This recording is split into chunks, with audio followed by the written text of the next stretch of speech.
Variety is the spice of life, and poker has a lot of variety. Although a common thread runs through them all, the means by which they are executed and presented is what gives any particular variant its appeal. So even though one form may be popular at one given location and point in time, it doesn't mean that all others can just be discarded or ignored.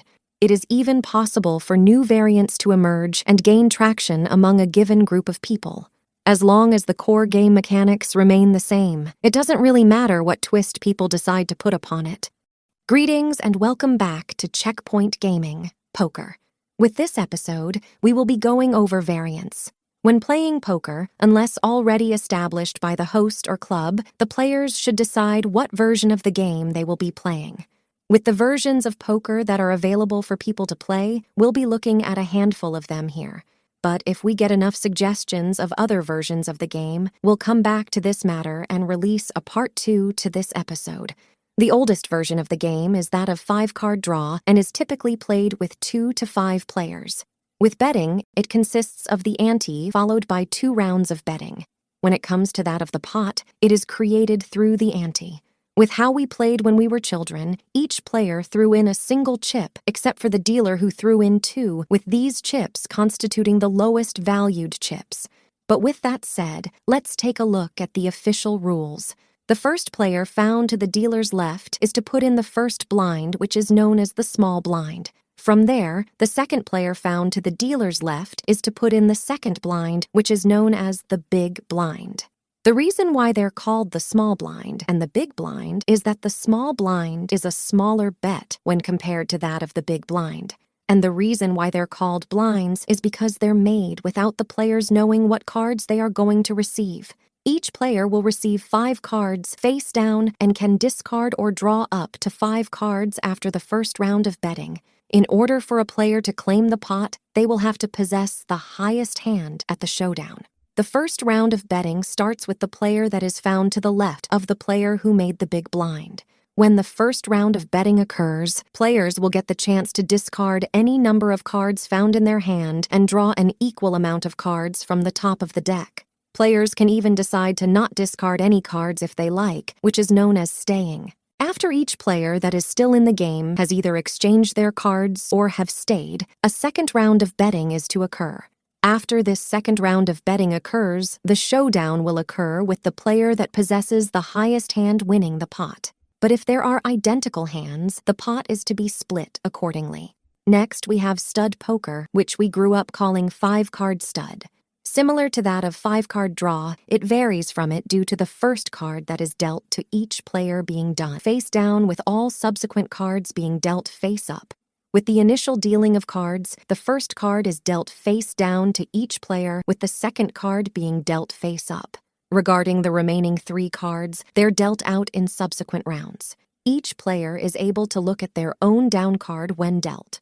Regarding the first face-up card, the player that possesses the highest card will get to bet first. But if they decide to check, then gameplay will proceed on to the next player and so on. But if one of the other players makes a bet, then each player that checked will have to call, raise, or fold when play returns to them.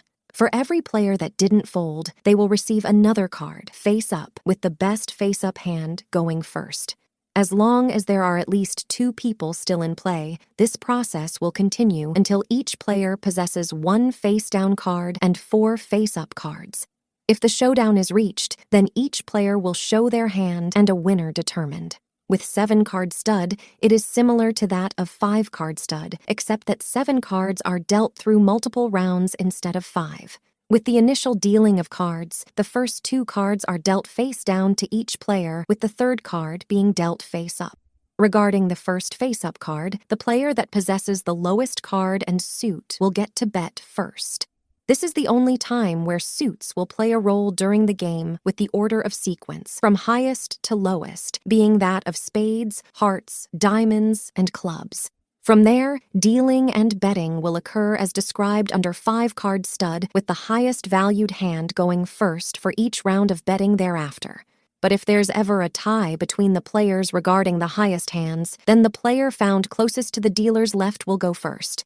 With the dealing of the seventh and final card, it is dealt face down to each player who is still in the game, with betting occurring based upon the best hand that is found in the visible cards.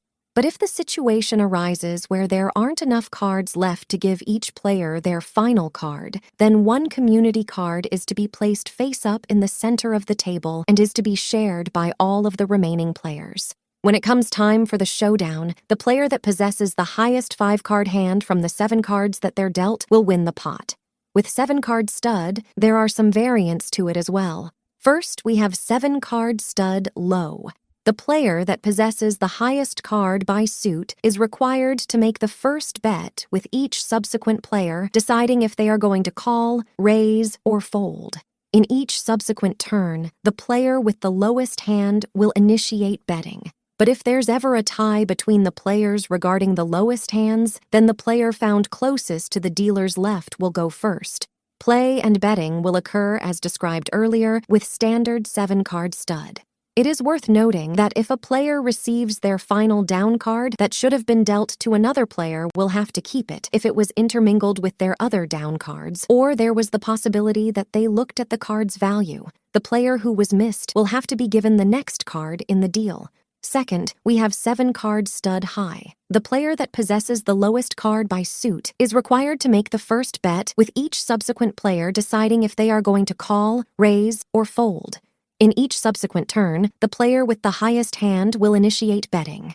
But if there's ever a tie between the players regarding the highest hands, then the player found closest to the dealer's left will go first. Play and betting will occur as described earlier with standard 7-card stud.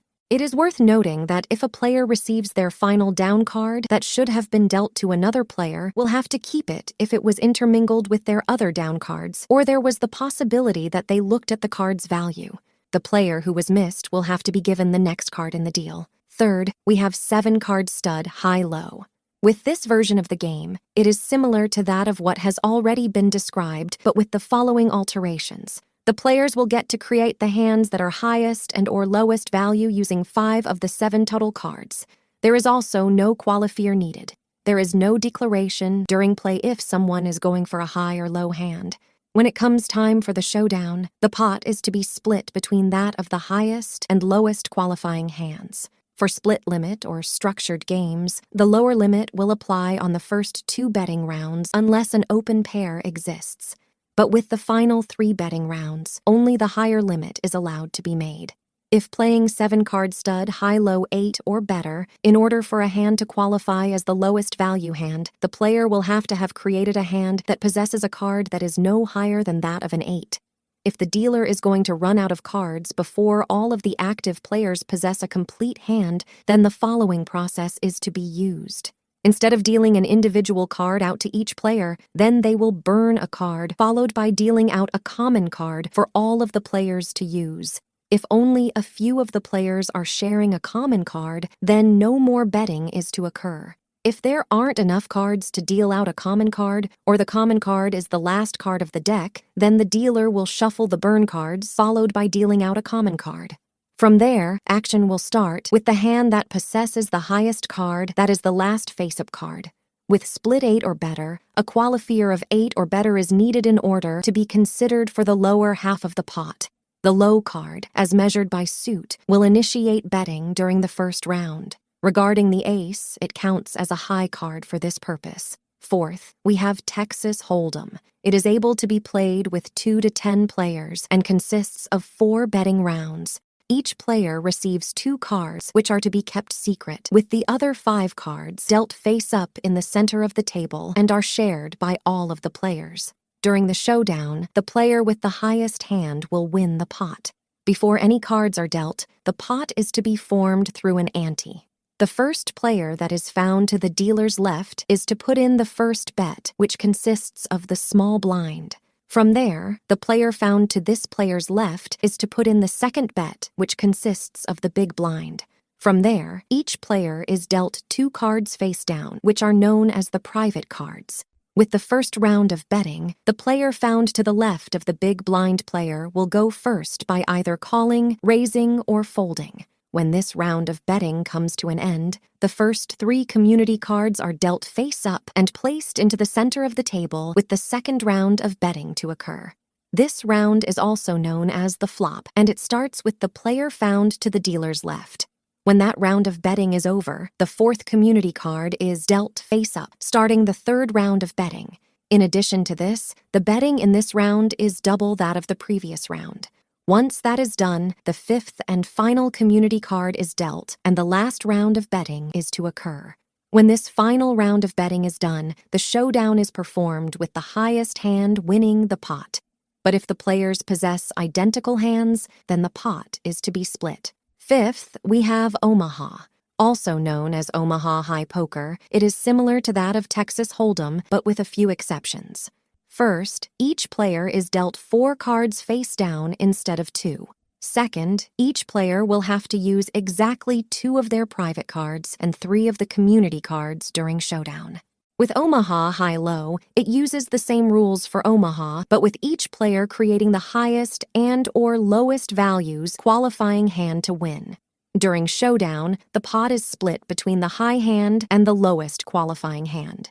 If playing Omaha High-Low 8 or better, in order for a hand to qualify as the lowest value hand, the player will have to have created a hand that possesses a card that is no higher than that of an 8.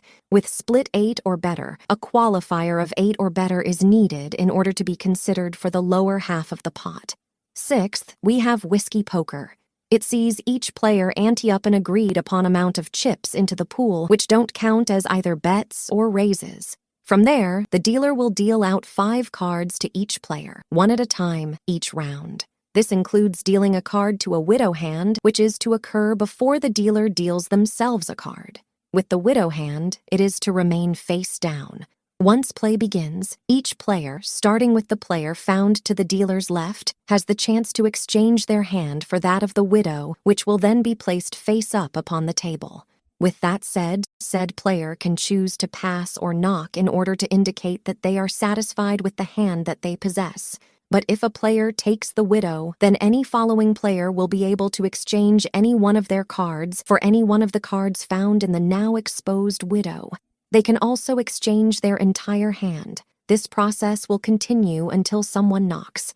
If no one takes the widow when the passing process reaches the dealer, then the dealer will either take it or turn it up for every player to draw from it. The moment that a player knocks, it means that they are not going to draw any more cards, for they have all of the cards that they want.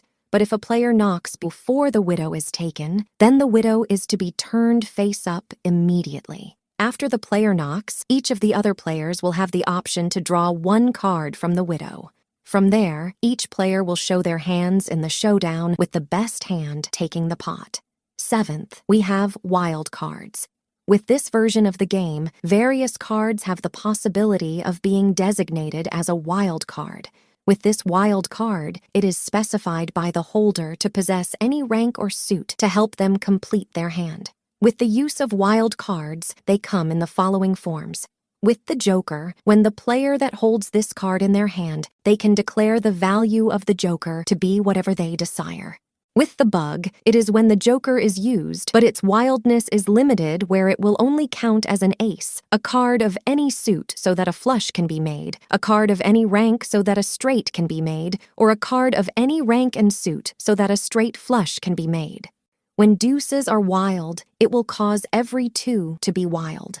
There are even times when a joker is included into the deck so that a 5th wild card is available. It is worth noting that the number of wilds that are found in the hand won't diminish its value. When it comes to that of one-eyed cards, they consist of the King of Diamonds, the Jack of Spades, and the Jack of Hearts. When the one-eyed cards are declared wild, it typically consists of the jacks with the king rarely being selected. But with that said, all 3 cards can be used in this situation. Finally, we have the lowest hole card acting as a wild when it comes to that of stud poker, while the lowest card found in the player's hand acting as wild when it comes to that of draw poker. When said card is designated, it is limited to every card of that given rank found in the player's hand, not the same card rank for that of every other player. 8th, we have jackpots. With this version of the game, no player is able to open the pot for purposes of drawing cards or to make a bet unless they hold a pair of jacks or better. Anyone who possesses this hand can open with any betting amount that is within the betting limit. Once the pot has been opened, play will continue as normal with the other players being able to draw or not, provided that they put in the necessary amount to call the opening bet. With the player who opened a jackpot will have to place their discard under the chips found in the pot, while none of the other players are allowed to put their discard there. Sometimes, jackpots is played with only 2 players anteing up, with one of them being the age. With both antes, they are withdrawn without playing of their hands, with the next pot being that of a jack. Another approach is to make the first deal of the game be a jack with a buck being placed into the pot along with the chips. The winner of the pot will also take the buck, and when it comes to said player engaging in dealing, the hand is to be that of a jack with the buck being placed into the pot, once again with the winner of the pot also taking the buck. This repeats itself as the game progresses. It is also possible for the players to agree that if a hand is unusually strong is shown during a call, the next deal is to be a jack. It is even possible for the entire round to be jacks. And if no one is able to open a jackpot, then each player is to put in a single chip of the lowest value, with dealing being passed to the next player. This will continue until someone is able to open, and a player isn't obliged to open even if they possess an opener. However, if they pass, then said player can't come in and open if all of the other players decide to pass. When it comes to betting, the opener has the option of going first. If they decide not to, then the player found to their left will. If a raise occurs before the opener draws, then the opener will have to show their entire hand to the table. But if the opener drew cards, is still in the pot, but will not bet or raise, then the opener will only need to show the initial cards before the draw. If the opener possesses a pair along with 4 cards of a flush or straight, then the opener has the option to split their pair in order to draw for a stronger hand. The opener's discard will always be placed under the chips found in the pot, but this doesn't make them obligated to announce the interest in splitting. But if the opener doesn't possess the necessary qualifications to open, then the opener's hand is dead and will forfeit whatever they put into the pot if they discover the error before they draw. Those who bet on a false opening will go on and play for the pot as if it was a legitimate open, and if the false opener doesn't discover their mistake until after drawing cards, then they will have to ante up for all of the other players during the next jack. But if they play their pat hand and the other players draw cards, then the opener won't have to perform this penalty. 9th, we have High Chicago and Low Chicago. With both of these versions, they are able to be played along with any stud high game. With High Chicago, which is simply known as Chicago, it sees the player that possesses the highest face-down spade receiving half the pot. With Low Chicago, the player that possesses the lowest face-down spade receives half of the pot, with the ace of spades constituting as the lowest spade. But if the player that possesses the highest hand also possesses the highest and lowest face-down spades, then they will receive the entire pot since they have won both sides of the bet. 10th, we have Follow the Queen. With this version of the game, it is a 7-card stud game that employs a wild card during gameplay. When determining this wild card, it is the card that is immediately dealt face-up after any queen is dealt face-up during the dealing process. In the event that the final face-up card is dealt is a queen, then all queens are considered to be wild. But if none of the face-up cards are queens, then there is to be no wilds in play for that given hand. 11th, we have Countdown. With this variant of the game, it operates off of 5-card draw that possesses 4 rounds of betting that is constructed in the following manner. After the first round of betting, then each player will be able to replace up to 3 of the cards found in their hand. After the second round of betting, each player will be able to replace up to 2 cards found in their hand. After the final round of betting, each player will be able to replace a single card found in their hand.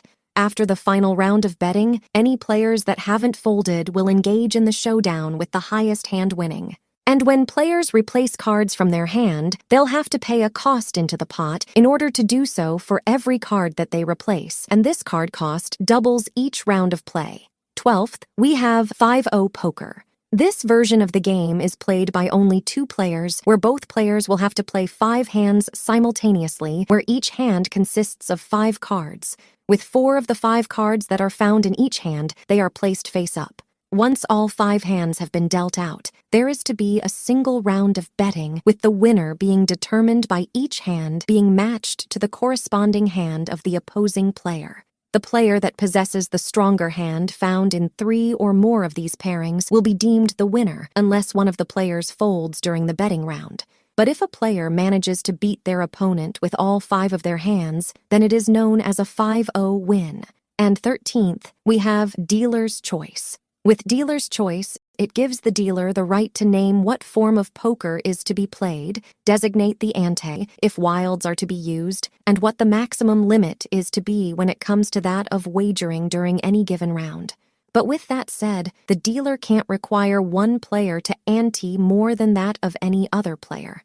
But if a game such as Jack Pots is selected and no one opens up the betting, then the same dealer will deal again with everyone anteing up for the new hand. Before ending this episode, there is a related game that we'd like to touch upon here. It is known as Guts, which is a family of games that is a cousin to that of poker instead of actually being a variant of it.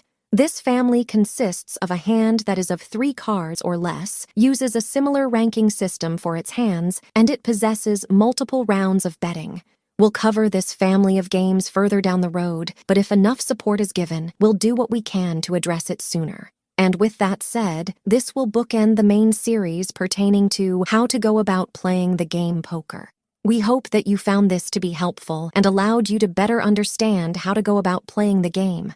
As time progresses and any updates get put out for the community, we will return to these episodes and update them accordingly to better reflect the changes that have been made to the game. With the nature of Checkpoint Gaming, we want to present the most up-to-date version of the game as possible to those who wish to play. So with that said, we hope you enjoyed our series pertaining to how to go about playing poker. If you liked this episode, feel free to give it a like, and if you want to stay up to date on any future episodes we upload, go ahead and subscribe. You can also support us on Patreon for as little as $1 a month at patreon.com/checkpointgaming. See you in the next episode, and happy gaming.